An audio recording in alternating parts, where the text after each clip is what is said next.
Hi, I'm Tim Coombe. I'm an inspector in the Avon and Somerset Constabulary, and I'm currently rolling out the body-worn video. So if you could talk me through this new video camera that you're wearing. Yeah, we've decided to take on board body-worn videos. Our Chief Constable Andy Marsh is the national lead for body-worn video and was really successful in rolling out in his previous force, Hampshire.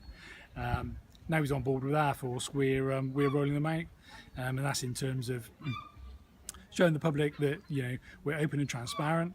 It helps with prosecutions, brings people to justice more quickly because they plead guilty when they see the evidence which is laid before them, and actually it allows the magistrates to see evidence that we see when we go to scenes and situations and we speak to victims in their own environments. And also it means that when people come to court all dressed and smart and shaven, there's that false air of respectability which is completely dismissed by the use of body-worn video. Yeah. So what sort of situations would you be turning your camera on? We do use them in many situations.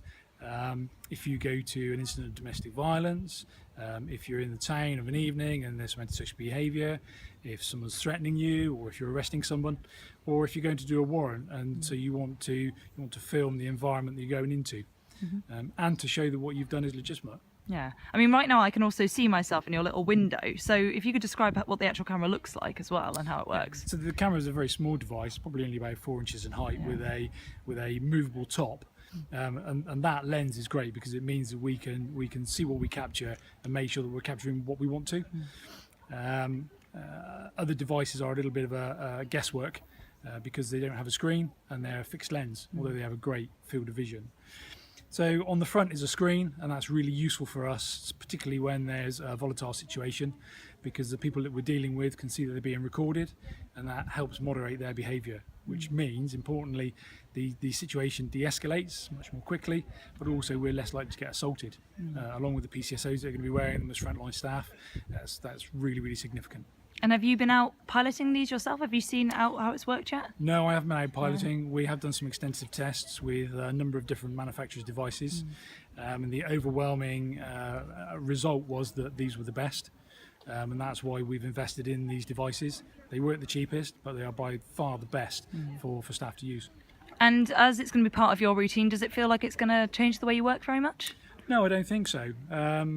In terms of dealing with the public, we've always been public facing. It's like anything, I suppose. You just need to mind your P's and Q's at times. Ensure that when you're recording, you're professional in all environments. But it's about that open and transparent view that the public will be able to have of us, and particularly around complaints. It will moderate some officers' behaviour, but more importantly, there are a number of vexatious complaints which are made.